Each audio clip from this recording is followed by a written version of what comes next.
ndaza kubabwira uwitwa Senateri Graham yashenguwe n'ibitero bigabwa kuri AFC M23, nawe yandikira Perezida Donald Trump amusaba ikintu gikomeye muri rusange. Ikaze rero. Muri Repubulika ya Demokarasi ya Kongo hari amakuru avugwa yuko General Yave, uyu nguyu yari umusirikare ukomeye cyane mu ngabo za Repubulika ya Demokarasi ya Kongo, hatangijwe rero urubanza rwa General Yave Filemon ushinjwa ibyaha birimo ubugambanyi. Urukiko rukuru rwa gisirikare muri Kongo rwatangaje ko hafunguwe kuri wa gatanu tariki ya 19 Ukuboza 2025 urubanza rwa Lieutenant General Filemon Yave wahoze ayobora akarere ka gatatu ka gisirikare afite icyicaro muri ho Katanga mu majyepfo y'uburasirazuba bwa Repubulika Iharanira Demokarasi ya Kongo. Nk'uko bigaragara mu nyandiko y'ibirego, Lieutenant General Yave akurikiranyweho ibyaha muri dosiye ebyiri. Iya mbere iribana n'ibyaha by'ubuhemu ndetse no gushishikariza abasirikare gukora ibikorwa binyuranye n'inshingano zabo na discipline ya gisirikare.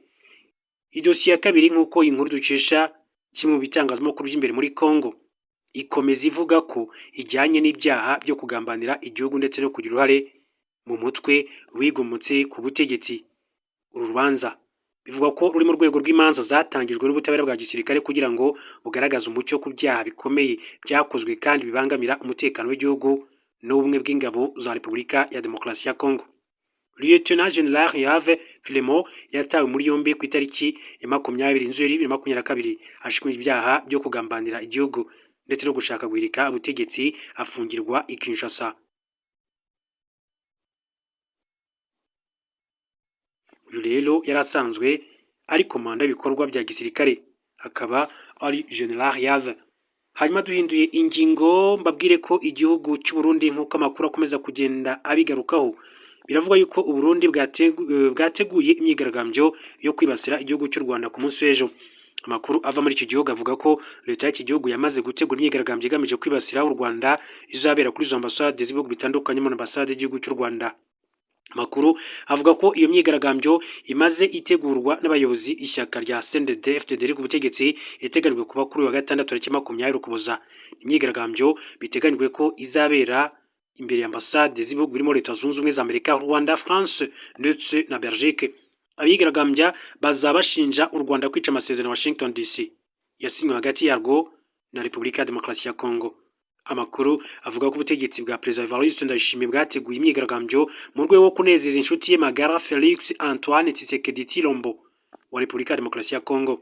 U Burundi bukomeje kwigaragaza nk'uburajwe ishinga n'amasezerano y'amahoro ya Washington DC, mu gihe u Rwanda rumaze igihe rushyira mu majwi iki gihugu rubushinja kubangamira ishyirwa mu bikorwa ry'ayo masezerano. Mu gihe amasezerano yashyizweho umukono muri Kamena uyu mwaka mbere yo kwemezwa na ba Perezida Paul Kagame na Perezida Felix Tshisekedi ku wa 4 Ukuboza, ateganya ko imirwano ihagarara muri RDC. Ingabo z'iki gihugu zikomeje gufatanya n'abarimo ingabo z'u Burundi mu kugaba ibitero kuri AFC M23. U Burundi by'umwihariko maze igihe bwarahinduye ikibuga cy'indege ibirindiro byifashishwa na leta ya RDC mu kugaba ibitero kuri AFC M23, dore ko iki kibuga aricyo cyifashishwa mu kugaba ibitero byo mu kirere ndetse no kujyana intwaro n'amasasu ku rugamba. Ingabo z'u Burundi kandi zikomeje gufatanya urugamba n'umutwe wa Genocide wa FDLR, ndetse amakuru avuga ko ari abarwanyi b'uyu mutwe bacumbikiye mu gihugu cy'u Burundi, mu gihe amasezerano Washington asaba ko uyu mutwe urandurwa burundu.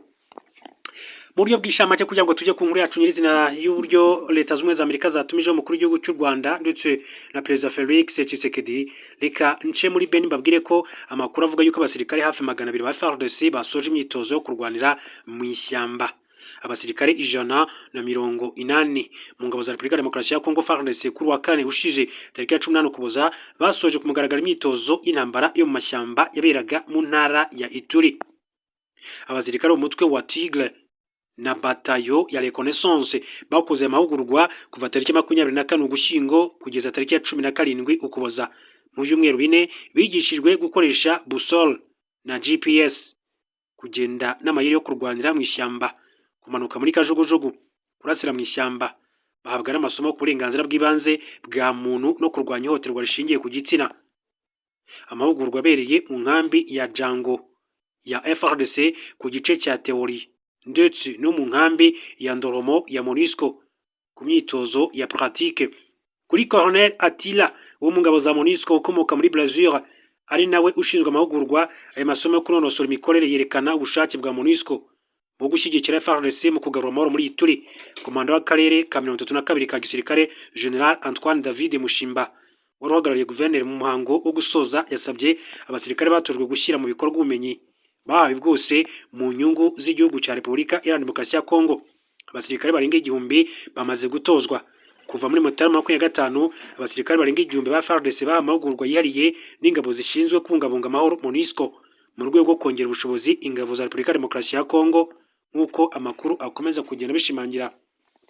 Tugaruke rero ku nkuru yacu nyirizina nyuma y'amasezerano yashyizweho umukono Washington DC hagati ya Perezida Paul Kagame ndetse na Perezida Felix Tshisekedi wa Repubulika Iharanira Demokarasi ya Kongo. Mbabwire ko ari amakuru avuga yuko umukuru w'igihugu cy'u Rwanda yaba yongeye gutumizwaho ndetse na Perezida Felix Tshisekedi. Senateri Lance Graham yashenguwe n'ibitero bigabwa kuri AFC 23. Senateri Lance Graham wahagarariye leta ya South Carolina mu nteko ishinga amategeko ya Leta Zunze Ubumwe za Amerika yashimye icyemezo cy'ihuriro AFC 23 cyo kuva mu mujyi wa Uvira, agaragaza ariko ko ashenguwe n'ibitero iri kugabwaho. Tariki ya 17 na 18 Ukuboza 2025 abarwanyi ba AFC 23 bavuye mu mujyi wa Uvira hashingiwe ku cyifuzo cya Amerika isanzwe igira uruhare mu biganiro by'amahoro bihuza irihoro ry'ubutegetsi bwa Repubulika ya Demokarasi ya Kongo. Mbere yuko abarwanyi batangira kuva mu mujyi wa Uvira, AFC 23 yatangaje ko ihuriro ry'ingabo za leta ya RDC litagomba kuwusubiramo, bityo ko abahuza barimo Amerika, Qatar n'umuryango wa Afurika yunze ubumwe African Union bakwiye gushaka uburyo bwizewe bwo kurinda umutekano wa civil. Umuyobozi wungirije wa AFC 23 ushinzwe ibikorwa bya politiki Bertrand Bisimwa yagize ati ni ikintu cyiza kubona ingabo za mama 23 ziva muri Uvira, ariko bizaba byiza cyane kubona Uvira n'abantu bayo birindwa ingabo z'abagizi ba nabi n'ingengabitekerezo yazo mbi. Nubwo AFC 23 yafashe iki cyemezo, ibirindiro byayo mu bice byo mu ntara ya Kivu y'Amajyaruguru cyane cyane muri teritwari ya Masisi byakomeje kugabwaho ibitero n'imitwe ya Zalendo ishyigikiye na leta ya RDC.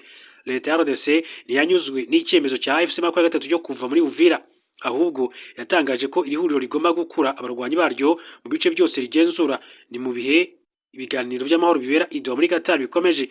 Mu ijoro ryo kwa 18 Ukuboza, Senator Graham yatangaje ko amakuru y'icyemezo cya AFC 23 yo gukura abarwanyi mu mujyi wa Uvira yamushimishije, ariko ko yababajwe nuko bari kugabwaho ibitero. Ati nishimiye kubona amakuru avuga ko ingabo za mama 23 ziri kuva muri Uvira muri RDC, ariko biranshengura kukumva ko izi ngabo ziri kuvamo ziri kugabwaho ibitero. Ni ngombwa ko Amerika ishimangira uruhare rwayo rw'ubuyobozi igasubiza impande zose ku meza y'ibiganiro. Leta Senator Graham yasobanuye ko ibiganiro by'amahoro hagati y'impande zihanganye ari ingenzi kuko biri mu cyerekezo cya Perezida Donald Trump wa Amerika cyo kugeza akarere k'ibiyaga bigari ku mahoro n'iterambere ry'ubukungu. Ko rero ari Senator Lance Graham yagiye abigarukaho muri rusange. Hanyuma ikindi cyemezo gikomeye cyane cyafashwe na Leta Zunze Ubumwe za Amerika ni Minisitiri w'umutekano w'imbere mu gihugu muri Leta Zunze Ubumwe za Amerika witwa Chris Noem yatangaje ko yagaritse tombola ya green card mu rwego rwo kubungabunga umutekano w'Abanyamerika.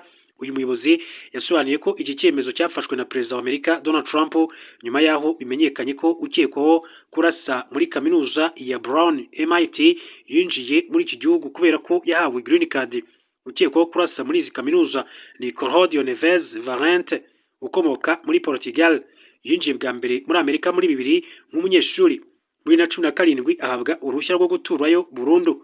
Kuri wa 19 Ukuboza 2025 Minisitiri Noem yatangarije ku rubuga nkoranyambaga rwa X ati umuntu wakoze ibikorwa by'ubugome ntiyarakwiye namba kwemererwa kwinjira muri iki gihugu. Buri mwaka Amerika itanga green cards 50,000 binyuze muri tombora. Ibihugu bifite abantu bake muri Afurika cyane muri Amerika cyane cyane ibyo muri Afurika nibyo byibandwaho muri iyi gahunda. Muri 2025 rero nabwira ko abagera kuri miliyoni 20 nibo rero biyandikishije basaba green cards, hatsinda abarenga 131 barimo n'abashakanye.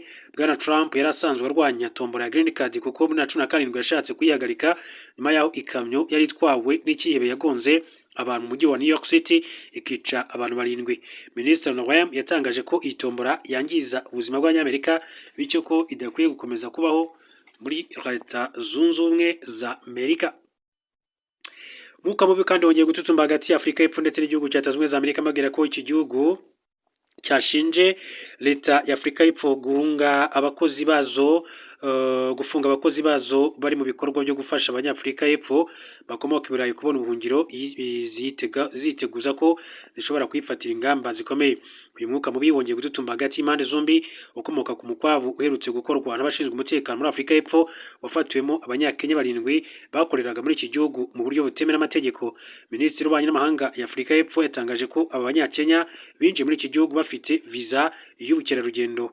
Aho gukora ubukerarugendo batangira gufasha abantu kubona ubuhungiro muri Amerika. Iyi minisiteri yasobanuye ko aba Banyakenya batawe muri yombi basubizwa iwabo kandi ko bahawe igihano cyo kumara imyaka igera kuri 5 badakandagira ku butaka bwa Afurika y'Epfo kubera gukoresha nabi viza bahawe. Tariki ya 18 Ukuboza, ambasade ya Amerika muri Afurika y'Epfo yatangaje ko uyu mukwabo wafatiwemo Abanyamerika bari mu gikorwa cyo gufasha Abanyafurika y'Epfo bazwi nka Afrikaners, kandi ko amakuru ya pasiporo zabo yashyizwe mu ruhame. Ambasade yatangaje ko gushyira mu ruhame amakuru ya pasiporo z'abakozi b'Abanyamerika ari uburyo bwo kubahotera ndetse no kubatera ubwoba, bityo ko Amerika idashobora kwihanganira imyitwarire. Iti Amerika ntiyihanganira imyitwarire nk'iyi igamije guhotera abakozi bayo cyangwa se abaturage bayo bakorera mahanga byemeye kandi mu buryo butanga amahoro. Gushyira hanze amakuru yabo bwite abaranga bibashyira mu kaga. Amerika yasabye leta ya Afurika y'Epfo gukurikirana abataye muri yombi abakozi b'Abanyamerika kandi ko nitabikora bizayigiraho ingaruka zikomeye. Yagize iti leta ya Afurika y'Epfo ninanirwa gukurikirana babigizemo uruhare bizagira ingaruka zikomeye cyane. Turayisaba gufata ingamba zihutirwa kugira ngo isubize ibintu ku murongo, inakurikirana kandi babigizemo uruhare. Leta ya Afurika y'Epfo yasubije ko ibyakozwe muri mukwabu byose bishingiye ku mategeko yayo, ihakana no gushyira hanze amakuru bwite ya pasiporo z'abakozi ba Leta Zunze Ubumwe za Amerika.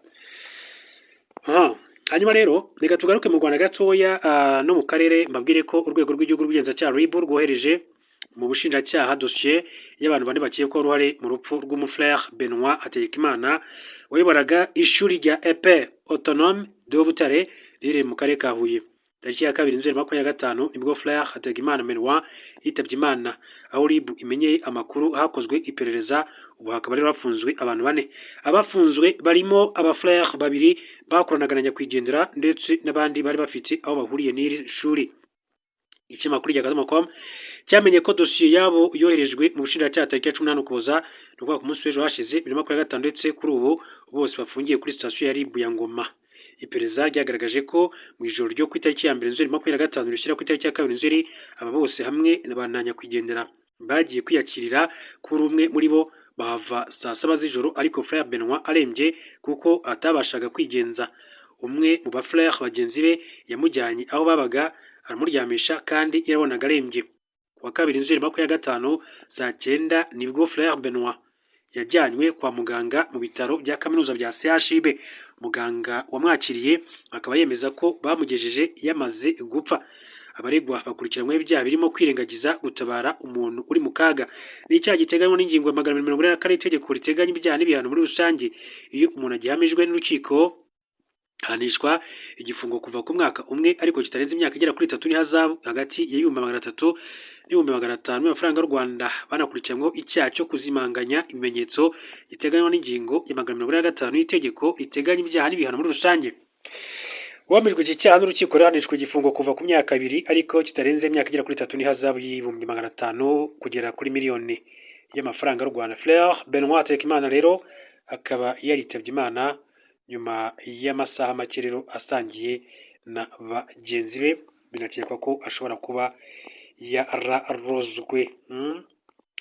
Ati Benoît Hategekimana Frère yari imfura, ndabizi mpora nsenga Imana. Ati ngizanshyire ukuri hanze, iranyumva ndabizi zabikora. Ati ubwo se niba baravuye mu kabari saa 7 z'ijoro bakamujyana kwa muganga saa 9, ubwo kwirengagiza gutabara uri mu kaga koko biri hehe? Ahubwo ko amakuru amwe avuga ko abareze baba basanzwe bafitanye amakimbirane n'aba frère baregwa. Ati ariyo mpamvu rero umuntu yakwibaza ngo ko abareze umunsi w'ishyingura bari bahari, kuki barindiriye amezi 3 arenga ngo babone kurega?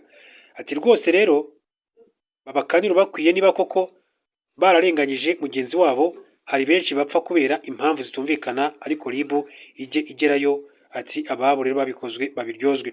rwose babakanire urubakwiye niba bararenganyije mugenzi wabo ahubwo hari benshi bapfa amarabira ati kandi bagenzi babo babigizemo uruhare ribu ijye igera hose. Ibyo ni ibitekerezo by'abantu batandukanye baba bagira icyo bavuga kuri urupfu rwa Frère Benoît Hategekimana. Mu gihugu cy'u Burundi mbabwire ko amakuru mashya aravuga ko Minisiteri y'umutekano w'imbere mu Burundi iri gusaba abaterankunga bufasha bwo kwita ku mpunzi nyinshi cyane zaturutse mu burasirazuba bwa Repubulika ya Demokarasi ya Kongo minsi ishize. Iyi minisiteri yasobanuye ko kuva tariki ya 25 kugeza tariki ya 15 kwa 2025 Burundi bwakiri impunzi 71,889 z'abanyekongo n'abarundi bagera ku 8,700 batashye bavuye muri RDC biturutse ku mirwano yatangiye mu ntangiriro z'uku kwezi. Yatangaje ko umubare w'izi mpunzi uruta cyane ubushobozi bw'inkambi z'agateganyo zabakiriye zirimo iya Ndava, Gatumba, Vugizo, Rumonge n'Amakombe, bityo ko kubungabunga ubuzima bwazo, kuzirindira umutekano, kuzibonera aho zirara no kuzitunga bigoye cyane.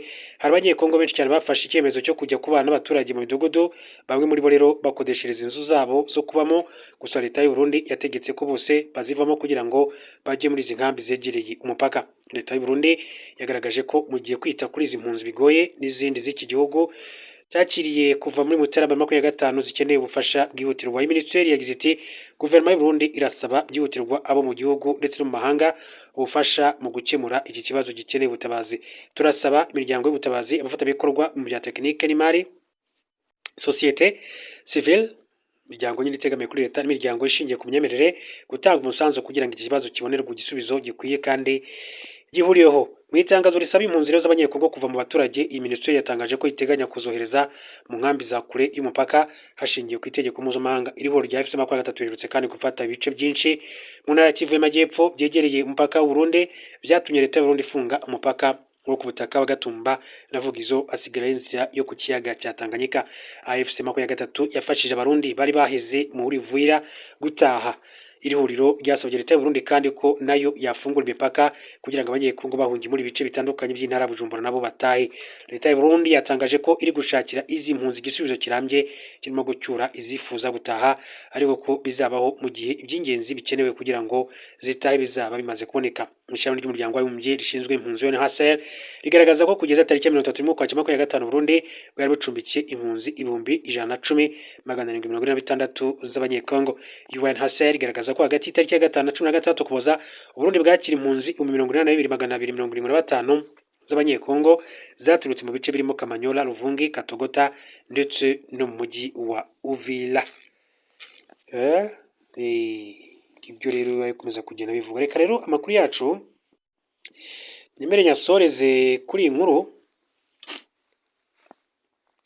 mbabwira ko ihuriro rya AFC M23 ryatangaje ko mu gitondo cyo kuri 19 Ukuboza 2025 ingabo za Repubulika ya Demokarasi ya Kongo zagabye igitero ku birindiro byaryo biherereye mu gace ka Makobola mu ntara ya Kivu y'Amajyepfo.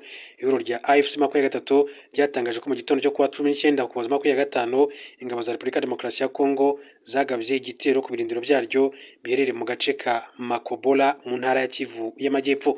Umuvugizi wa AFC M23 Lawrence Kanyuka yatangaje ko ihuriro ry'ingabo za RDC ryifashishije drone z'intambara n'ingabo zirwanira mu mazi zaturutse mu mujyi wa Baraka muri teritwari ya Fizi. Lawrence Kanyuka asobanuye ko abaturage bo muri Makobola ndetse mu gice cya Minembwe nabo bagabweho igitero hifashishijwe drone y'intambara n'intwaro ziremereye cyane bacikamo igikuba. AFC M23 irahamagarira abanyekongo n'abafatabikorwa mpuzamahanga kuba abatangabuhamya kuri ubu kurenga ku gahenge, kwisubiza kandi kugambiriwe ndetse no gukomeza kwica bagenzi bacu. AFC M23 yatangaje ko ibitero bishimangira ko leta ya RDC idashaka amahoro kandi ko idaha agaciro umutekano w'abasivili kuko ikomeje kubahohotera ariko ntibiryozwe. Ibi bitero bigabwe nyuma yaho AFC M23 ikuye abarwanyi bayo mu mujyi wa Uvira yari yafashe tariki ya 9 Ukuboza mu kugira ngo ibiganiro by'amahoro bihuriza na leta ya RDC Doha muri Qatar bigende neza. Mbere yo kuva muri Uvira, AFC M23 yasabye abahuza barimo leta zunze ubumwe za Amerika, Qatar, umuryango wa Afurika yunze ubumwe gushyiraho ubuyobozi bwizewe bwo kubungabunga umutekano w'abasivili. AFC M23 yagaragaje ko ingabo za RDC iz'u Burundi Wazalendo na FDLR bitagomba gusubira mu mujyi wa Uvira bitewe n'uko mu gihe byagenzurwaga byanahoteraga abasivili bawutuyemo.